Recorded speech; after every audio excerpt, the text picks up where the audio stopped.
Hey everyone, hope you are doing well. This is Nupur Soni, student of Shyama Prasad Mukherjee College, University of Delhi. Today I am presenting on the topic political parties and the party system in India. So let's get started with. So when we discuss about the political parties, first the thing comes to our mind is what is political parties? What are their functions? So, political parties are the voluntary associations or organized groups of individuals who share the same political view and who come together to contest elections and hold power in the government through constitutional means. Political parties are the byproduct of democracy. There can be no democracy without the existence of two or more political parties. For example, we can see China. In China, there are timely elections, but there is only one political party to take part in the elections, and it can't be considered as a democracy. Uh, then we move further to the types of political parties. So there are four types of political parties. First is reactionary parties, which clings to old socio-economic and political institutions. Then we have conservative parties, which believes in the status quo. Then we have liberal parties, which aims at reforming the institutions. Then we have radical parties, which aims at establishing the new order by overthrowing the existing one. The continental size of our country, the diversified nature of Indian society, the adoption of universal adult franchise, and the peculiar type of political process our country have, and many more such factors are responsible for the rise of large number of political parties in our country.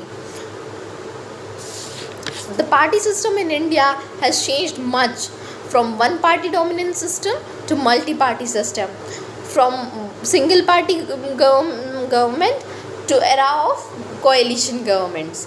After independence, when the first general elections were held, as many as 192 political parties were in the fray. However, only 14 national parties and 52 state parties have been given the election symbols by the election commission.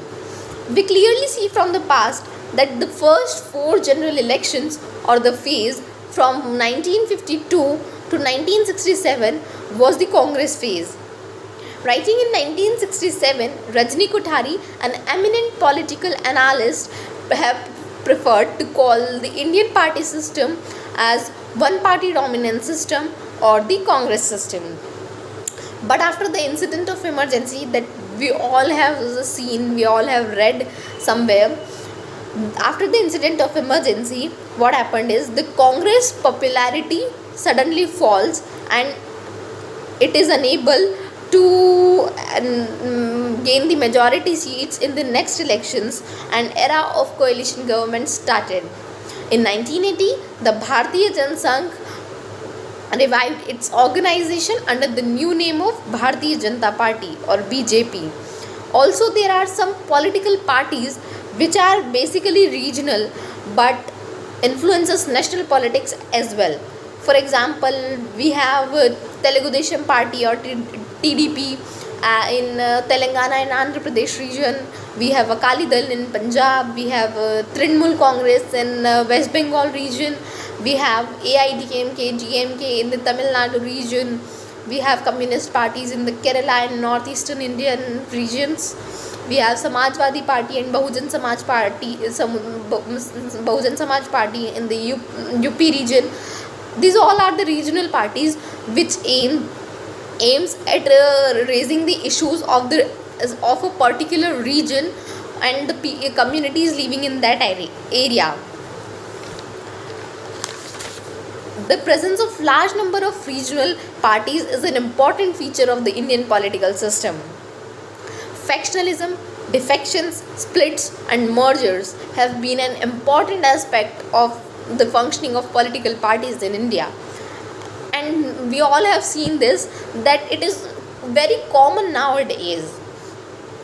when election comes, this is the common thing that is going to happen. The practice of defections gained greater currency after the elections of 1967. This phenomenon caused much political instability at the center and the states both. The number of political parties keeps on changing.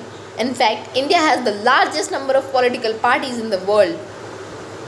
On the eve of the 17th Lok Sabha elections, there were 7 national parties, 52 state parties, and 2,354 registered unrecognized political parties in our country. And coalition government have become the common phenomena. And concluding my speech, I can say political parties and the elections are the rock solid feature of democracy, and that's why elections are considered as festival of democracy. Thank you.